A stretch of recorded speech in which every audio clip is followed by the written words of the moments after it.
আমার নবীর সবচেয়ে কাছের মানুষ যিনি কাফের হয়ে দুনিয়া থেকে বিদায় নিয়েছেন, নবীর পিতার ভূমিকার দায়িত্ব তিনি পালন করেছেন।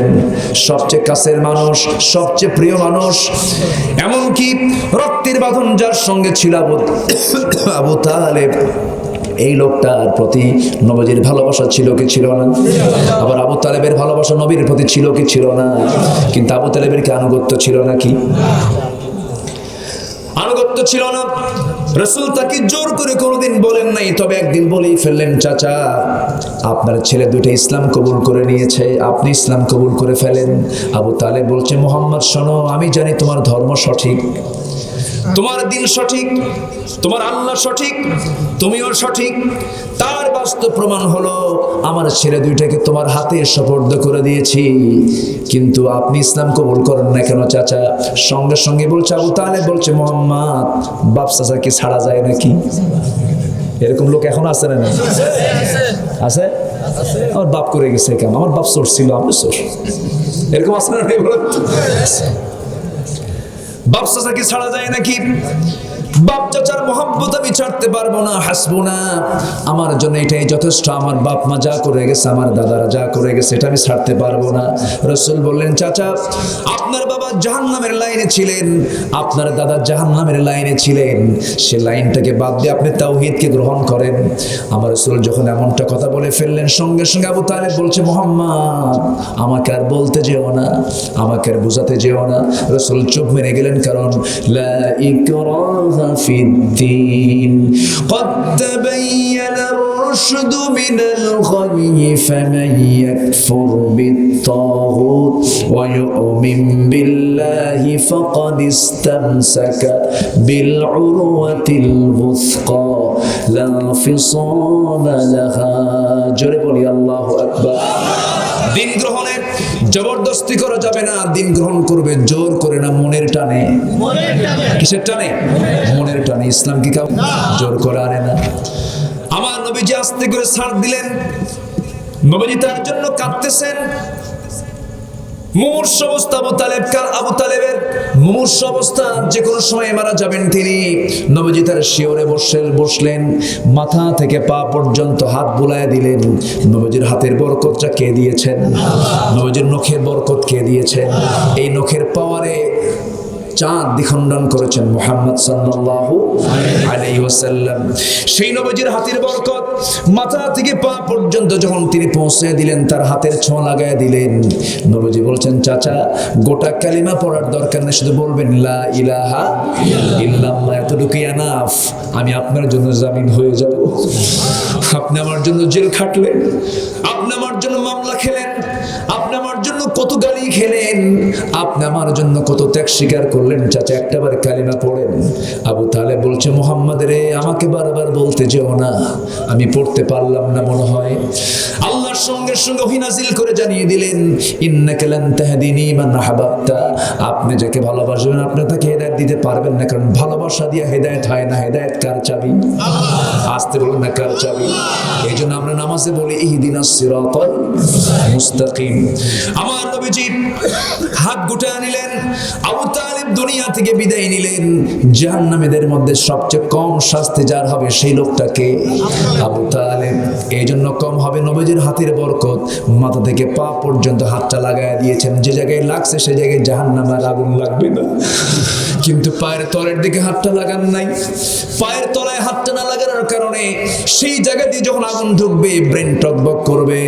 বলা হবে, আবু তালেব শাস্তিটা কেমন হচ্ছে? বলবে, এই জাহান্নামীদের মধ্যে সবচেয়ে শাস্তি মনে হয় আমি আবু তালেব আমার বেশি হচ্ছে। আমার ভাইরা, সেই জাহান্নামের আগুনকে আমরা সহ্য করতে পারবো নাকি? পারবো না। আমরা সাহায্য চাইবো কার কাছে? মাফ চাইবো কার কাছে? আল্লাহর কাছে আমরা মাফ চাবো। আবু তালেব দুনিয়া থেকে বিদায় নিলেন। নবীজির সবচেয়ে প্রিয় মানুষ আবু তালেব যদিও কাফের, কিন্তু আনুগত্য ছিল না, ভালোবাসা ছিল। ভালোবাসা দিয়ে জান্নাত পাওয়া যাবে না। আর আবু বকর এমন একজন মানুষ হলেন, নবীজি যখন তার বন্ধুকে দাওয়াত দিলেন, আবু বকর আমি ইসলাম, আল্লাহ পাক আমাকে ইসলাম দিয়েছেন, আমি আল্লাহর পয়গম্বর। আবু বকরের বুঝতে দেরি হলো না। আবু বকর সঙ্গে সঙ্গে রাসূলকে বুকে ধারণ করে বলছেন, ও আমার বন্ধু, তুমি আমার চাইতে 3 বছরের বড়, আমি তোমাকে ছোট্ট থেকে বড় পর্যন্ত দেখেছি, যার মুখ থেকে একটা মিথ্যা কথা শুনলাম না। তুমি যে আল্লাহর পয়গম্বর, কোনো সন্দেহ নাই, লা শাক্কা ফি, আমাকে পড়িয়ে দাও লা ইলাহা ইল্লাল্লাহু মুহাম্মাদুর রাসূলুল্লাহ সাল্লাল্লাহু আলাইহি ওয়াসাল্লাম। আবু তালেবের ভিতরে ভালোবাসা ছিল কি ছিল না? আনুগত্য ছিল, ভালোবাসা ছিল। আনুগত্য আগে না ভালোবাসা আগে? আনুগত্যটা আগে। আমার ভাইয়েরা, খাদিজার মধ্যে ভালোবাসাও ছিল, আনুগত্যও ছিল।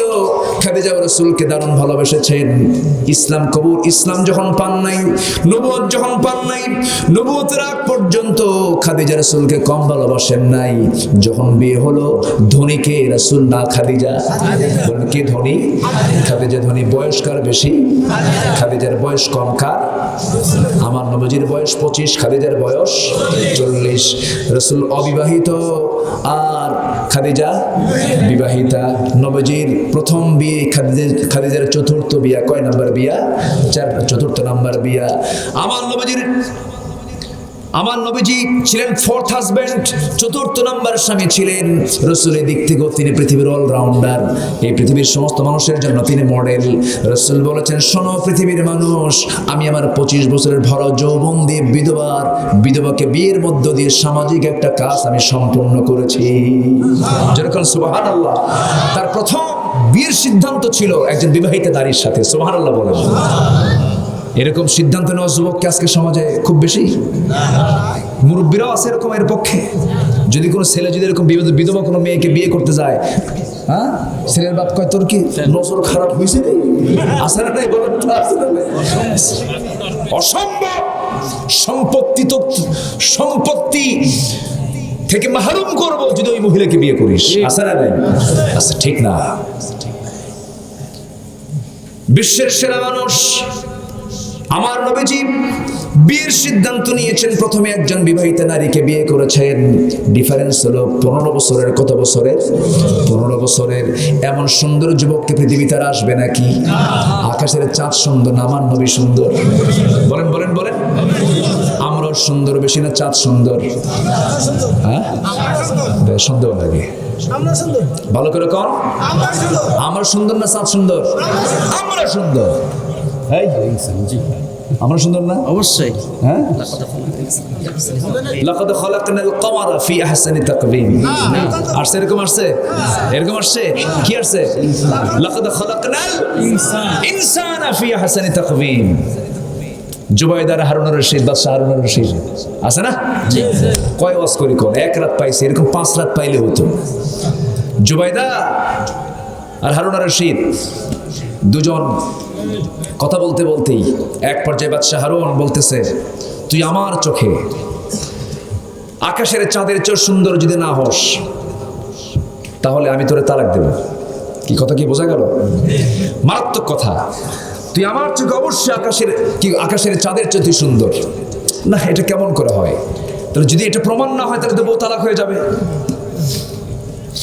এক বড় শেখ, ওই যুগের বড় একজন আলেম এসে বললেন, না ঠিক আছে, বাদশা হারুনের এই কথাটা সম্পূর্ণ যৌক্তিক। কারণ আল্লাহ পাক কামার বলেন না, ইনসান বলেছেন, লাকাদ খালাকনাল ইনসানা ফি আহসানি তাকবীম। আমি চাঁদকে সবচেয়ে সুন্দর করে নেই, আমি পৃথিবীতে সবচেয়ে বেশি সুন্দর করেছি মানুষকে। যেরকম সুবহানাল্লাহ। পৃথিবীর সকল সৌন্দর্যের ভিতরে সবচেয়ে সুন্দর হলো মানুষ, আর মানুষের মধ্যে সবচেয়ে সুন্দর কে?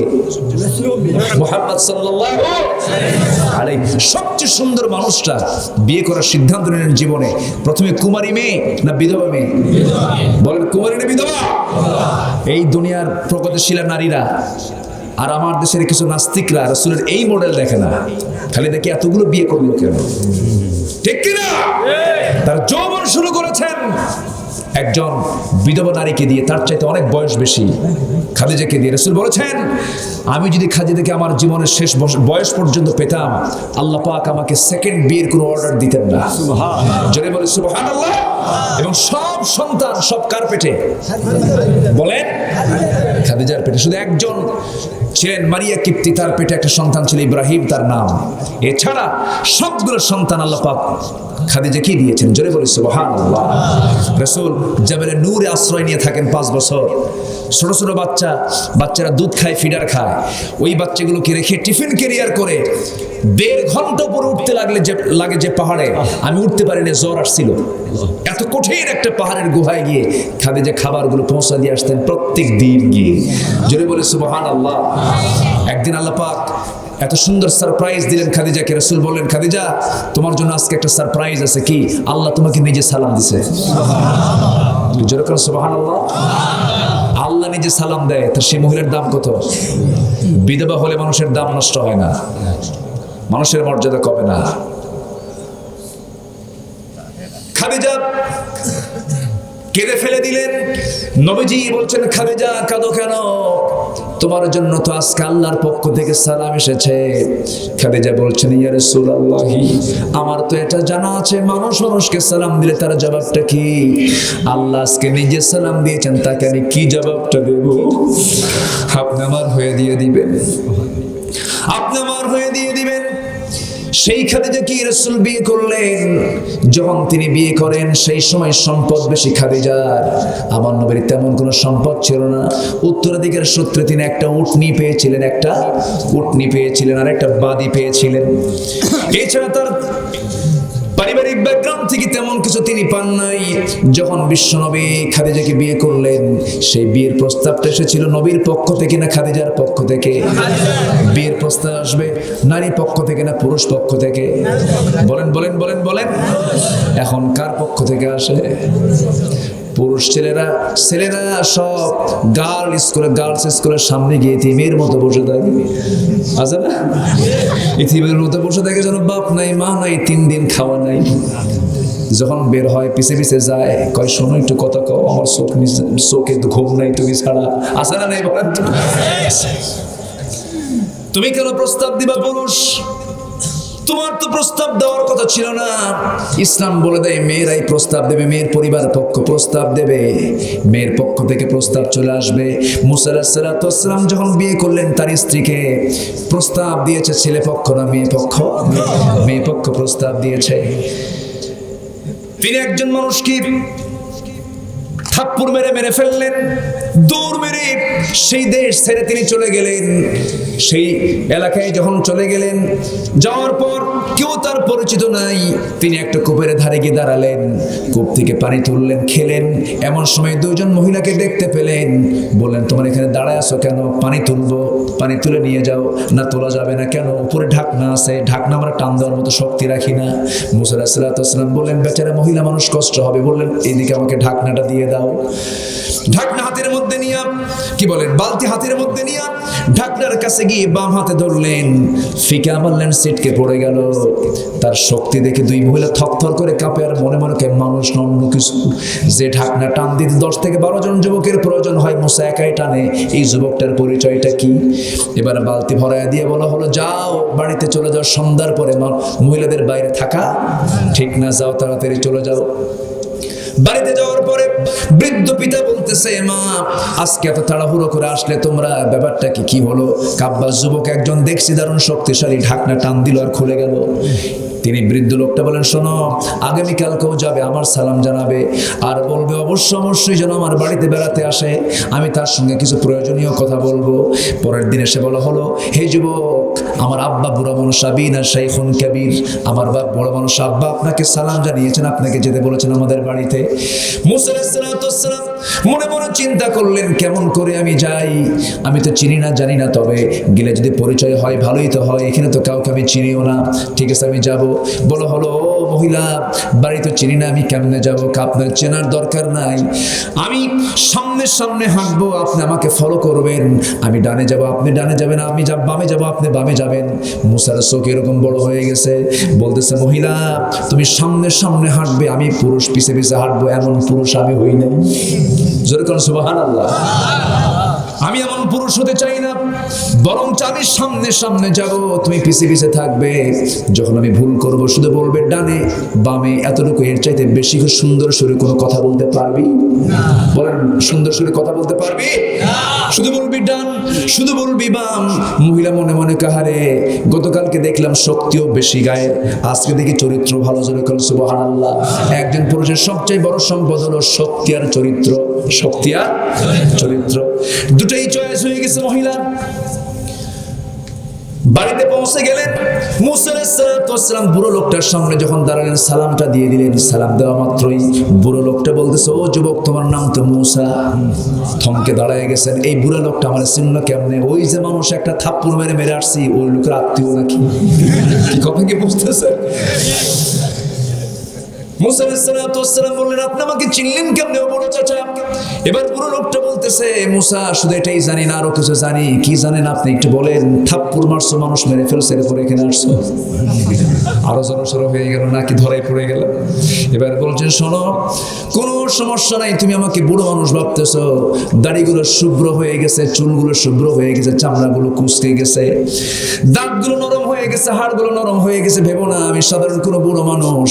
তুমি যার সামনে দাঁড়িয়ে আছো, আমি তো সেই বুড়া, যেই বুড়াকে মাদিয়ানবাসীর জন্য আল্লাহর পয়গম্বর করে পাঠিয়েছেন।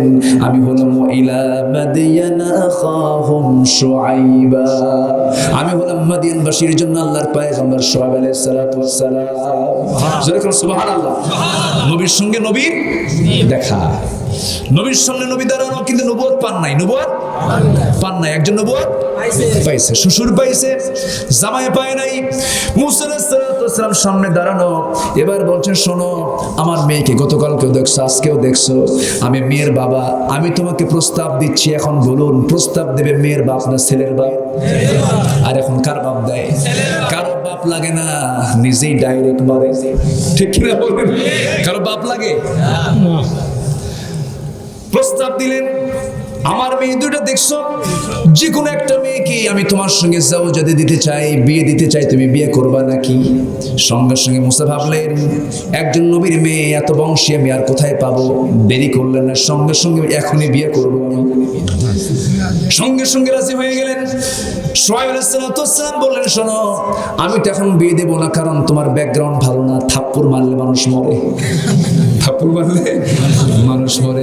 এখন যদি বিয়ে দেই, তাহলে আমার মেয়েটার জীবন নিয়ে আমি শঙ্কিত অবস্থায় থাকবো, আমার ঘুম হবে না।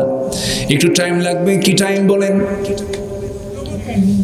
সেই টাইম হলো, আমি তোমাকে একটা দায়িত্ব দেব। সেই দায়িত্ব হলো, তোমার রাগটা দারুণ বেশি, এই রাগটা কমানোর জন্য তোমার একটা কাজ করতে হবে। কি? আমার বাড়ির অনেকগুলো ছাগল আছে, সেই ছাগলগুলো তোমাকে পালতে হবে। 8 বছর অনার্স, আর 10 বছর হলে মাস্টার্স ডিগ্রি হয়ে যাবে। সুবহানাল্লাহ বলেন। 8 বছর হলো অনার্স, আর 2 বছর পূরণ করলে পরে মাস্টার্স ডিগ্রি হয়ে যাবে। আমি আমার মেয়েকে তোমার হাতে তুলে দেব। মুসা আলাইহিস সালামের মধ্যেও নারীর প্রতি টান ছিল কি ছিল না? পুরুষের মধ্যে নারীর টান কে দিয়েছেন? আসতে বলবেন না, কে দিয়েছেন? নারী ছাড়া পুরুষ বাঁচে না, পুরুষ ছাড়া নারী বাঁচে না। আবার কিছু কিছু কুত্তা মার্কা পুরুষ আছে দুনিয়াতে, পুরুষ পুরুষকে পছন্দ করে। আছে না? নাই বলেন? আজকে কি দুনিয়া আমরা বসবাস করছি? ভারতে সমকামিতার আইন পাশ হচ্ছে, আমেরিকায় পাশ হয়ে গেছে, পশ্চিমা বিশ্বে পুরুষ পুরুষ বিয়ে করে, যা কুত্তার মধ্যেও নাই। ঠিক কিনা? ওরা আমাদেরকে সভ্যতা শিখায়। বিকৃত যৌনাচার যত বাড়বে, অপরাধ তত বেড়ে যাবে। মুসা আলাইহিস সালাম তিনি শুরু করলেন কি? ওই ছাগল চরান শুরু করলেন। ছাগল চরান মেজাজি লোকের পক্ষে খুবই সহজ কাম। যার রাগ বেশি তার তো ছাগল পালা দরকার। এমন ট্রেনিং শুরু হয়ে গেল। 8 বছর পর্যন্ত ছাগল পাললেন। 10 বছর পূরণ হয়ে গেল। 10ম বছরের শেষ দিন, যেদিন ছাগলগুলো নিয়ে তিনি বাড়ির দিকে রওনা করবেন, ছাগল পাল থেকে ইবনে কাসির এসেছে, একটা ছাগল মারল দৌড়। এক ছাগল যখন একেই দৌড় মারছে ছাগল পাল থেকে, মুসা আলাইহিস সালাম পিছনে পিছনে, ছাগলটার পিছনে পিছনে তিনিও দৌড়। ছাগলও দৌড়ায়, মুসাও দৌড়ায়। রাইল গানাম রাইল বাকার, রাখালও দৌড়ায়, ছাগলও দৌড়ায়, কিন্তু রাখালের মেজাজটা গরম হয়ে গেছে, পাইলে তোর আজকে খাইয়া ফেলাম। ছাগলও ধরা দেয় না, রাখালও ছাড়ে না, শেষ পর্যন্ত ছাড়তে পারলো না, কারণ সকল পয়গম্বরদের গায়ের শক্তি সবচেয়ে কম না বেশি? সবচেয়ে বেশি। মুসা আলাইহিস সালাম করলেন কি, ওই সময় খপ করে ছাগলটাকে ধরে ফেললেন, দুই হাতের মধ্যে নিয়ে শূন্যে চড়িয়েছেন। কি মারবেন? আসার মারবেন। কিন্তু লক্ষ্য করে দেখেন ছাগলটার চোখটা ভিতু ভিতু, শরীর কাঁপতেছে এবং লোমকূপ দিয়ে ঘামগুলো ঝরে ঝরে পড়তেছে। ভাবতেছেন এই ছাগলটাকে মেরে লাভটা কি? একটু দয়া হলো, মহব্বত হলো। দুই পা হাত থেকে ছেড়ে দিলেন, কোলের মধ্যে নিলেন, আদর করলেন, বুকের মধ্যে আলিঙ্গন করে তাকে মহব্বত করতে লাগলেন। আল্লাহ বলছেন, মুসা তোমার মেজাজ কমে গেছে। যেরকম সুবহানাল্লাহ, আরো জোরে সুবহানাল্লাহ। তুমি মহব্বত করতে শিখেছো, এখন তুমি বিয়ে করবা, বউকে মহব্বত করবা। যেরকম সুবহানাল্লাহ, আরো জোরে সুবহানাল্লাহ। বিয়ে করতে গেলে ধৈর্যের দরকার আছে না নাই? কি যে কিলাকিলি লাগে, আছে না? স্বামী স্ত্রী কিলাকিলি আছে না? খালি কিলাকিলি না, এখানে নাই। মাশাআল্লাহ, সব ইউসুফ আলাইহিস সালাম আছে। কিলাকিলি মানুষ আছে, যেখানে কিলাকিলি সেখানে আছে কম বেশি থাকে, তবে এগুলো করা যাবে না। আমার মায়েরা খুব ভালো এলাকার যারা আসছে, বলি আলহামদুলিল্লাহ, জোরে বলি আলহামদুলিল্লাহ।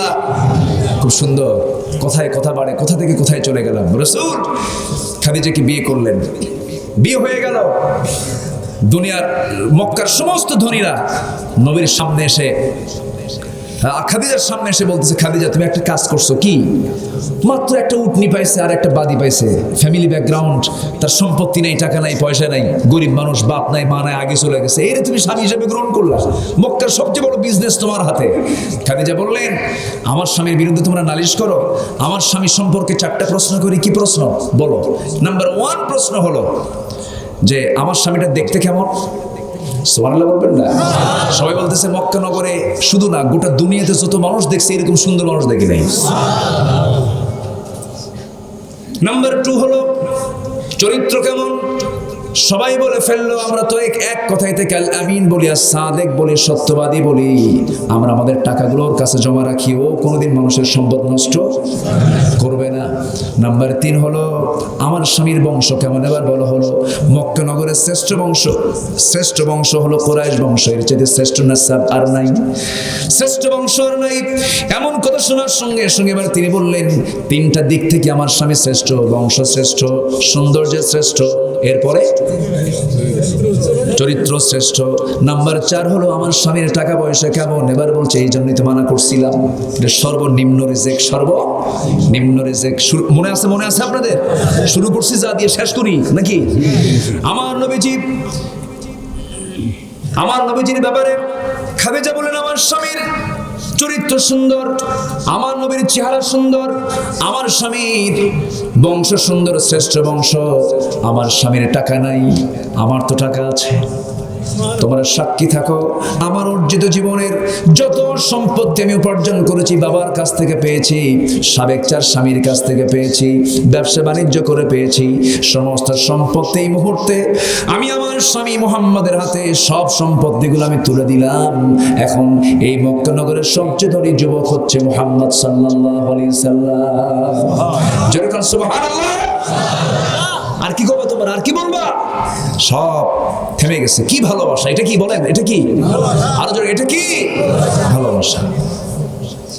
এই যে ভালোবাসা থেকে গেল, এই বিশ্বাসটা কখন করা যায়? যেই সময় তার মধ্যে চরিত্রের পরিপূর্ণতা চলে আসে। নবীজির মাধ্যমে ব্যবসাটার উন্নতি হতে থাকলো, কারণ সেখানে কোনো ফাঁকি নাই। 40 বছর যখন হয়ে গেল, নবীজি নবুয়ত পেয়ে গেলেন, জাবালে নূর থেকে আল্লাহর কালাম কোরআনটা নিয়ে এসে প্রথম ঢুকলেন কার ঘরে? কার ঘরে ঢুকলেন? পুরুষ মানুষটা মহিলা মানুষের ঘরে না নিজের ঘরে ঢুকলেন? নিজের ঘরে। দাওয়াতটা আগে দিব মানুষের ঘরে না নিজের ঘরে? নিজের ঘরের মধ্যে ঢুকলেন, ঢুকে বলছেন, জাম্মিলুনি, আমাকে বস্ত্র আচ্ছাদন করে দাও খাদিজা, লাকাদ খাশিতু আলা নাফসি, আমার নিজের জীবনের সংকটে মনে হয় বাঁচবো না, মরে যাব।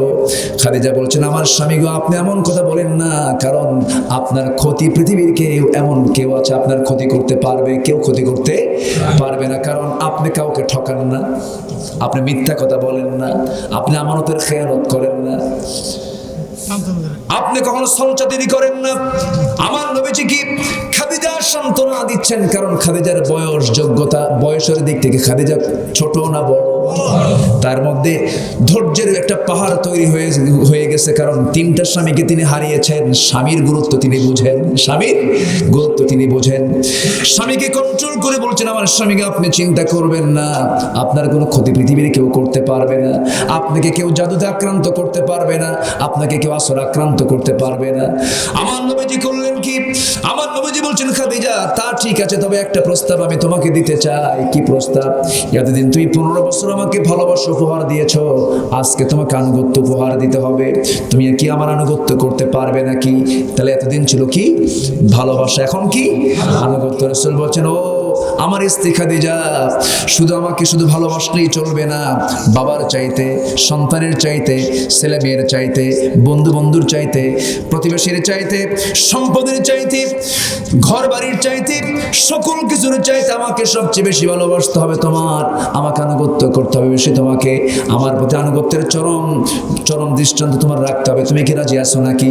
এবার খাদিজা কোনো চিন্তা না করে সঙ্গে সঙ্গে বলে ফেললেন, আমার স্বামী গো, চিন্তা করে বলার দরকার নেই, কারণ 15টি বছর ধরে আমি আপনাকে চিনি, আপনার সঙ্গে 24 ঘন্টা অবস্থান করেছি, যার মুখ থেকে একটা বেহুদা কথা বের হতে দেখি নাই, যার মুখ থেকে কোনো অযাচিত কথা বের হতে দেখি নাই। আপনি যে আল্লাহর পয়গম্বর, বিন্দু পরিমাণ কোনো সন্দেহ নাই আপনি আল্লাহর নবী হবেন, কারণ নবুয়তের সমস্ত যোগ্যতা আমি আপনার মধ্যে 100% পেয়ে গেছি। যেরকম সুবহানাল্লাহ। সব জায়গায় চাপা মারা যায়, বইয়ের কাছে চাপা মারা কিন্তু সস্তা না। সব জায়গায় সাধু সাজা যায়, বইয়ের কাছে সাধু সাজা তো সহজ নয়, চরিত্র থাকতে হয়। আমার নবীজি যখন এই কথা বলে ফেললেন, সঙ্গে সঙ্গে খাদিজা বলছেন, আমার স্বামী গো, আমার হাতটা আপনার হাতের মধ্যে নিয়ে আমাকে পড়ায় দেন, যা পড়াবেন তাই পড়বো। আশহাদু আল্লা ইলাহা ইল্লাল্লাহু ওয়াহদাহু লা শারীকা লাহু ওয়া আশহাদু আন্না মুহাম্মাদান আবদুহু ওয়া রাসূলুহু। জিকির করি লা ইলাহা ইল্লাল্লাহ, আরো জোরে লা ইলাহা সুবহান। আমরা বলি আলহামদুলিল্লাহ। সবাইকে 5 ওয়াক্ত নামাজ পড়তে রাজি আছি ইনশাআল্লাহ। নামাজ পড়িতে সবাই শুক্রবার, ঈদের দিন, জানাজা, কয় ওয়াক্ত নামাজ? জোরে বলুন, কয় ওয়াক্ত নামাজ? নামাজ কি কেউ ছেড়ে দেব? চিৎকারে মেরে বলি, ইয়া আল্লাহ, আমার জীবনের সাগীরা কাবীরা, ছোট বড় সব গুনাহ তুমি আল্লাহ মাফ করে দাও। জোরে বলি, ইয়া রাব্বাল আলামিন। হাত নামান। নামাজ হচ্ছে সবচেয়ে বড় ডিউটি। সবচেয়ে বড় ডিউটি কি? নামাজ। সে নামাজ পড়বো আমরা, হাতটা বাঁধবো কোথায়? নাবিতে। যারা বুকে বাঁধবে কিলাকিলি এরকম কিছু যদি না বাঁধে, হাত না বাঁধলেও সমস্যা নাই। হজ করছেন তো আপনি? জান নাই? আচ্ছা, যারা হজে গেছেন ওই জায়গায় কিন্তু কিছু কিছু মুসল্লি আছে, ওরা হাতই বাঁধেন। আল্লাহু আকবার। কি কথা বোঝা গেল? কি হাত ছেড়ে দিয়ে রাখে, বাঁধেও না, ওদের বাঁধার জায়গায় নেই, বাঁধে না। এক ইমামের মতে হাত বাঁধা নাই। রাসূল হাত ছেড়ে দিয়েছেন, বুকে বেঁধেছেন, নাভিতে বেঁধেছেন, যেটা আপনার পছন্দ, কিন্তু এটা নিয়ে কোনো গন্ডগোল করা যাবে না। গন্ডগোলের ঠেলায় এক বেচারি মসজিদে নামাজ পড়তে যায়, সে বুকেও বাঁধে নাই, নাভিতেও বাঁধে নাই। আল্লাহু আকবার। কপালে বাঁধছে কোথায়? কপালে। তো বলা হলো, তুমি কপালে বাঁধছো কেন? চিন্তায় বাঁধছি কেন? এই যে ওরা গন্ডগোল লাগছে, এখন কোথায় দেই? চিন্তায় আমার কপালে গেছে। কি কথা কি বুঝতে গেল? তো বিষয়টা হলো, এগুলো ছোট্টখাটো বিষয় নিয়ে আমরা তর্কে যাব না। এগুলো বিষয় নিয়ে আবার কিছু কিছু আলোচক আছে শুধু তালমাতাল করে, আছে না নাই? এগুলো দুষ্ট। এগুলো কি দুষ্ট? মূর্খের মূর্খতা তার কাছেই প্রমাণ পেয়ে যায়। ঠিক, মূর্খ যখন তার মূর্খতা প্রকাশ করে, তখন হঠাৎ করে তার মূর্খতা বের হয়ে যায়। রাসূলকে নিয়ে ব্যঙ্গ করা হচ্ছে, গোটা পৃথিবীর সমস্ত মুসলমান বিক্ষুব্ধ, রাজপথে নেমে পড়েছে। ওই সময় ফতুয়া দিচ্ছে, মিছিল করা যাবে না, মিটিং করা যাবে না, দূতাবাস ঘেরাও করা জায়েজ নাই। তুমি কোন মুফতি? তুমি জাহেল। ঠিক কি না? তুমি এখনো ফতুয়াবাজি করো। এদের এলেম কুদ্দুর একটা উদাহরণ মনে পড়লো আমার।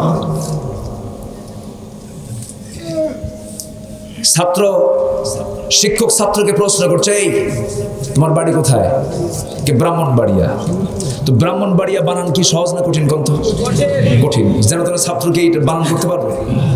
এখন শিক্ষক বলছে তোমার বাড়ি যে ব্রাহ্মণবাড়িয়া বানান করো। স্যার আমি এখন ঢাকায় থাকি। আমি তো এই সমস্ত বেয়াদব যারা ফতুয়াবাজি করে তাদের কথার মায়ের হলো এরকম, ঠিক কিনা? এগুলো বেয়াদব, এগুলো দুষ্ট। এই সমস্ত দুষ্ট থেকে আল্লাহ পাক আমাদেরকে হেফাজত করুন। জোরে বলি আমিন। আরো জোরে আল্লাহুম্মা আমিন। আমরা ঘাম দিয়ে আমাদের শরীর ভেজাবো, আমাদের ভাগ্য বদলে যাবে। আমরা রক্ত দিয়ে ইসলামের জন্য কাজ করবো, ইতিহাস বদলাবো আমরা। জোরে বলেন ঠিক কিনা? রক্ত দিতে বলেছেন কে? কে? আবার কিছু কিছু লোক কিন্তু আছে, যত রক্ত লাগে দেব, প্রয়োজনে লোক পাঠাবো। কি আছে না নাই বলেন? আসতে বলবেন না, আছে না নাই? আছে। এগুলো করা যাবে না। আল্লাহ পাক তুমি সবাইকে বোঝার তৌফিক দিয়ে দাও। জোরে বলি আল্লাহুম্মা আমিন। থামেন। মূর্খের মূর্খতা, মূর্খ যে ক্রাইসিস পিরিয়ডে তার মূর্খতা প্রকাশ পেয়ে যায়। এত একটা ক্রাইসিস পিরিয়ড, রাসূলকে নিয়ে এত কথা, সেই সময় ফতোয়া দেয়। কত বড় জাহেল হলে পরে এই সমস্ত কথাগুলো তার মুখ থেকে বের হতে পারে। নতুন বিয়ে করে স্বামী তার স্ত্রীকে বলতেছে যে আমি তোমাকে বিয়ে করে আমি খুবই ধন্য, তুমি আমার কায়নাত, তুমি আমার মুসাররাত, তুমি আমার মানে একমাত্র আনন্দ, তুমি আমার দুনিয়া, তুমি আমার সবকিছু, মুসাররাত কায়নাত। এখন বউ তো মুসাররাত কায়নাত বোঝে নাই, বউ ভাবছে যে মনে হয় কোনো বান্ধবীর নাম বলতেছে। এখন উল্টো উত্তর দিচ্ছে, আমার স্বামী গো, আমিও তোমাকে পেয়ে আমার জীবনটা ধন্য, তোমাকে পেয়ে যেন মনে হচ্ছে তুমি আমার সেই শহীদুল করিম এবং শহীদ। কি কথা কি বুঝতেছেন? তো বিষয়টা হলো ক্রাইসিস পিরিয়ডে মূর্খের মূর্খতা প্রকাশ পেয়ে যায়। যে সময় রাসূলকে নিয়ে এত একটা বাজে উক্তি করা হচ্ছে, সেই সময় একজন আলেম হিসাবে শক্ত ভূমিকা না পালন করে তার মূর্খতা প্রকাশ পেয়েছে, ঠিক কিনা? আল্লাহ তুমি সবাইকে বোঝার তৌফিক দিয়ে দাও। জোরে বলি আল্লাহুম্মা আমিন। অনেক কথা বলার ছিল, যা হয়েছে আমরা বলি আলহামদুলিল্লাহ। জোরে বলি আলহামদুলিল্লাহ। সকল ভালোবাসা আমরা উজাড় করে দেব। এক নাম্বার কার হাতে? কার জন্য?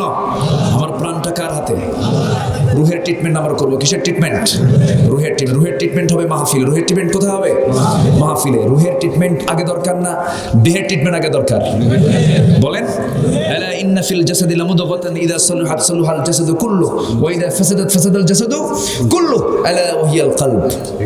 গোটা দেহের ভিতরে একটা গোশতের টুকরা আছে, সেটা যদি ঠিক থাকে সব ঠিক, আর ওটা যদি ব্যাঠিক হয় সব ব্যাঠিক। আলা ওয়া হিয়াল কলব, সাবধান, সেটা হচ্ছে কলব। ইয়া মুকাল্লিবাল কুলুব সাব্বিত কলবি আলা দীনিক। আল্লাহর কাছে আমরা এই দোয়াটা করব বেশি বেশি করে, সাব্বিত কলবি আলা দীনিক। আল্লাহর কাছে আমরা বলবো, কলবটা কে দিয়েছেন? আল্লাহ দিয়েছেন। এই কলবের ট্রিটমেন্ট দরকার আছে না নাই? অতএব আমরা স্বাস্থ্যমন্ত্রীকে ধন্যবাদ জানাচ্ছি। স্বাস্থ্যমন্ত্রী তিনি বলেছেন যে মাহফিল, ওয়াজ মাহফিল এদেশে চলছে, পূজা পার্বণ হয়, পূজা পার্বণ হয়, এর পাশাপাশি ওয়াজ মাহফিল সীমিত আকারে হওয়া দরকার। এই কথা আজকে স্বাস্থ্যমন্ত্রী এই কথা বলেছেন। এটা একটা সুন্দর সুন্দর একটি কথা তার মুখ থেকে বের হয়েছে। এটার জন্য বাস্তবায়ন হয়। প্রয়োজনে সিনেমা নাটক বন্ধ হোক, আমাদের আপত্তি নেই, কিন্তু ওয়াজ মাহফিল বন্ধ করা যাবে না, ঠিক কিনা? ওয়াজ মাহফিল এমন কমে না বাড়ে? ইমান বাড়ে। আল্লাহ তুমি সবাইকে বোঝার তৌফিক দিয়ে দাও। এই ওয়াজ মাহফিল, এই যে মাহফিলগুলো হয়, হাজার হাজার মানুষ আসে, এখানে কি সরকার টাকা দেয় না জনগণ টাকা দেয়? লাউ কুদু বেছে এমনও মাহফিল কমিটির সদস্য আছে যারা বছরে মাসে 10 টাকা করে জমায়া 120 টাকা এক বছরে করে কমিটিকে দিয়ে দেয়, তোমরা মাহফিল করাও, আর সেই মাহফিলে তোমরা আগুন ধরায় দাও, আল্লাহ তোদেরকে আগুন ধরায় দেবে। আল্লাহ তুমি সবাইকে বোঝার তৌফিক দিয়ে দাও। আসুন, যতটুকু হয়েছে আমরা বলি আলহামদুলিল্লাহ। আলহামদুলিল্লাহ। ইখলাস ভাই ভাগ্যবান একজন মানুষের নাম। তিনি তার আব্বাকে হারিয়েছেন না? মামা। আচ্ছা আচ্ছা, আপনার মামা। আচ্ছা, মামাকে তিনি হারিয়েছেন। আবু তাহের সাহেব তিনি ইন্তেকাল করেছেন। তার রুহের মাগফিরাত আমরা কামনা করি। আল্লাহ তুমি তার কবরটাকে জান্নাতের নূর দিয়ে মুনাফফার করে দাও। আল্লাহ তুমি তার কবরটাকে জান্নাতের আলোতে আলোকিত করে দাও। আজকে এই মাহফিলটা হয়তো বা পোস্টার হলে, লিফলেট হলে, ব্যানার হলে, প্রচার হলে আজকে এখানে যে লোকগুলো আছেন, এখানে যে লোকগুলো আছেন, এই লোক তো হতোই না, এগুলো ভলেন্টিয়ার বানায় দিয়া এক একজন মোটামুটি কোলে নিয়া, ঘাড়ে নিয়া, মাথায় নিয়া, তাও মনে হয় কামটা হতো না। কিন্তু এই যে পোস্টার লিফলেট ব্যানার করা হলো না কেন? ভয়, মাহফিল হয় কিনা। কিন্তু না, কোনো ভয় নেই। কোরআন আছে যেখানে বরকত আছে সেখানে। কারো যদি মৃত্যু থাকে, কারো যদি মৃত্যুর ফায়সালা যদি হয়ে যায় আল্লাহর পক্ষ থেকে, তাকে কেউ বাঁচাতে পারবে? কেউ বাঁচাতে পারবে না। আমি বিশ্বাস করি যে আবাবিল সিজ্জিল বোমা নিয়ে যে আসলো, ওই যে আছে না, আচ্ছা, সিজ্জিল নামক পাথর নিয়ে আবাবিল পাখিটা যখন আল্লাহ পাক পাঠায়া দিলেন, সেই পাথরটা তার মাথায় পড়েছে, যার মৃত্যু এই পাথরে ছিল, ঠিক কিনা বলেন? যার জন্য যে সিজ্জিল বোমা সেখানে গিয়ে সেই মাথায় গিয়ে পড়বে, যার জন্য যেটা বরাদ্দ আছে তার কাছে সেখানে পৌঁছবেই। আপনি মানে মজবুত গৃহেও যদি আপনি অবস্থান করেন, যতই আপনি সচেতন থাকার চেষ্টা করেন না কেন, যতই সজাগ থাকেন, যতই হ্যান্ড স্যানিটাইজার মারেন, মাস্ক লাগান, হাজারো চেষ্টা করেন, যদি ঢোকে, উপায় আসতে উপায়।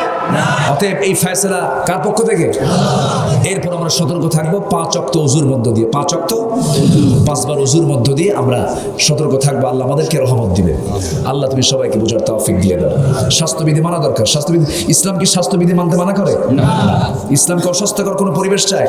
ইসলামের প্রথম বক্তব্য তো আস্তাতুহুরু শাত্রুল ঈমান, পরিচ্ছন্নতা ঈমানের অঙ্গ। বাস আমরা পরিষ্কার পরিচ্ছন্ন থাকবো।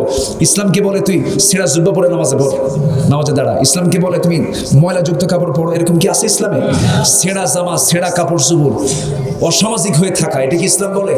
আপনি ছেঁড়া কাপড় তখন পরবেন যখন আপনার কাপড় নাই, টাকা নাই, তখন আপনি ছেঁড়া কাপড় পরবেন। আপনি না খেয়ে তখন থাকবেন যখন আপনার ঘরে খাবার নাই। ঘরে খাবার তুই না খেয়ে আসি, ওটা হবে নাকি? আসতে পারেন হবে? রসুল না খেয়ে থেকেছেন কখন? যখন তার খাবার ছিল না। রসুল কাপড় তখন পুরাতন পরেছেন যখন তার কাপড় ছিল না। আমার কাপড় আছে, আমার খাবার আছে।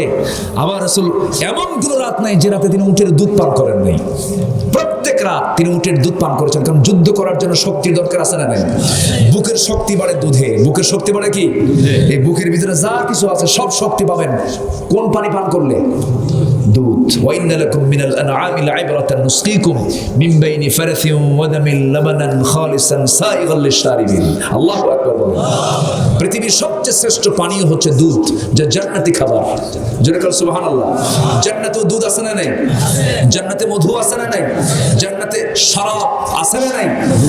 শরাবান তাহুরা, এমন মদ বলবো না, এমন শরাব, এমন পানীয় যা খেলে পরে যৌবনের শক্তি দ্বিগুণ দ্বিগুণ ডাবল ডাবল হবে।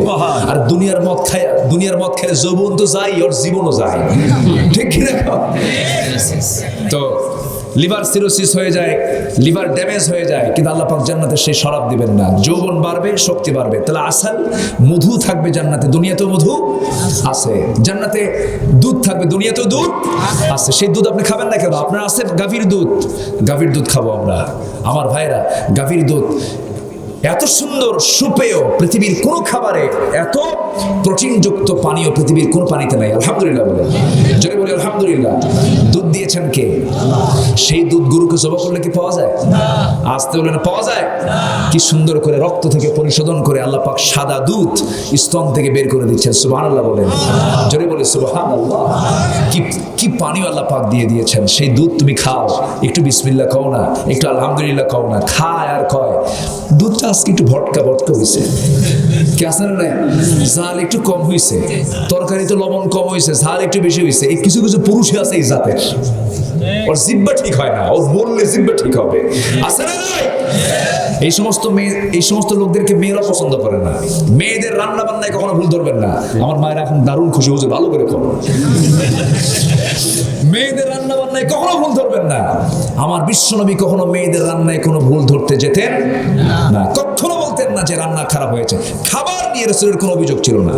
যা পেতেন বিসমিল্লাহ আলহামদুলিল্লাহ বলেন, যা পেতেন কোনো অভিযোগ ছিল না। আর কিছু কিছু লোকই আছে, খাইছো কেমন, জুত হবে, ভালো হয় নাই, এই ওই আছে না, এটা ঠিক না। যা পাবো, যা জুটবে বলবো জোরে আলহামদুলিল্লাহ, আরো জোরে আলহামদুলিল্লাহ। কোনো প্রকার অভিযোগ দেওয়া যাবে না। যদি আপনার স্ত্রী রান্না যদি খুব ঝালও হয়, খাবেন, খায়া করবেন তোমার রান্না এত সুন্দর হয়েছে বধূ, কি কথাকে বোঝা কি? যখন সে খেতে নেবে, খেতে নিয়ে ভাববে আমার স্বামী তো আমার বিচার করছে আমার সন্তুষ্টির জন্য, তুমি আমার এরকম বললে কেন? দেখো জায়েজ তো নাই, কেমন করে বলি, রাসূল তো কখনো অভিযোগ দেন নাই, তখন সে লজ্জা পেয়ে যাবে। কিন্তু আপনি ধমক দিলে এতে কি মোহাব্বত কমবে না বাড়বে? বলেন বলেন, বাড়বে না?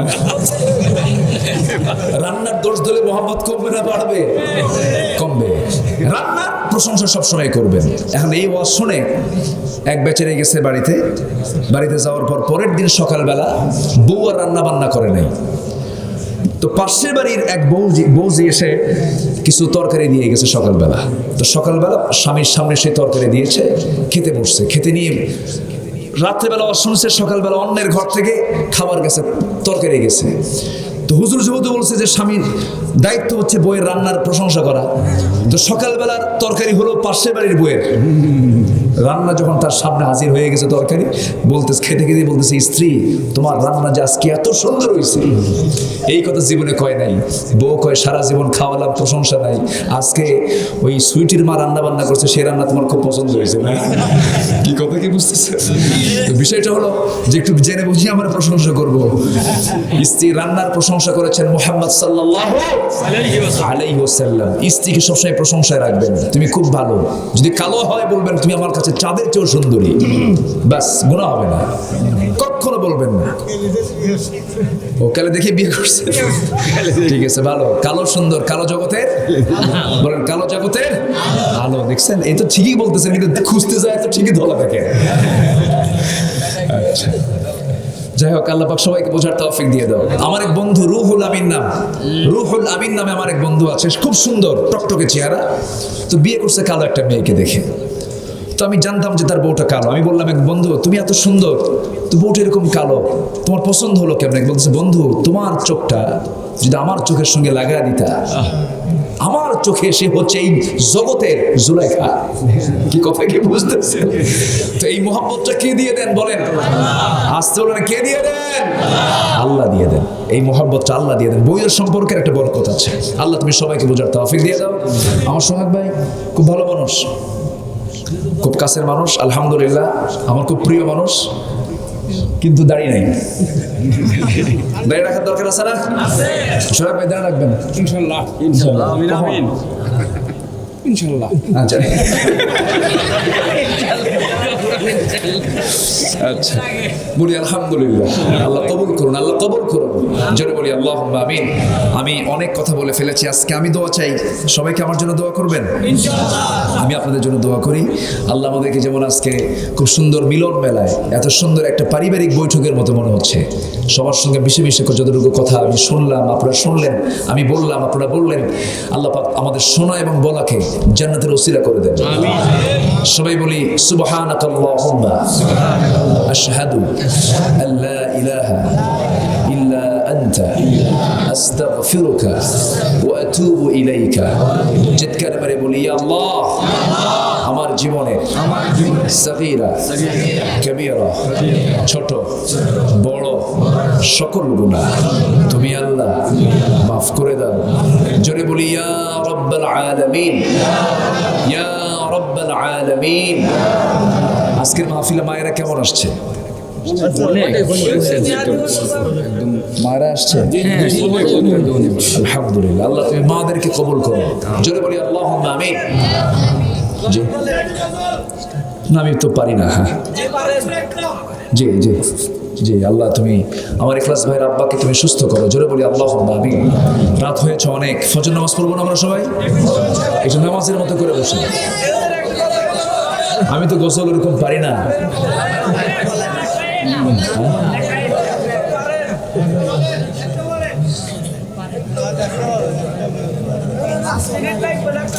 না, আমরা রাত করবো না, মুরব্বী আমার পক্ষে আছে, আলহামদুলিল্লাহ।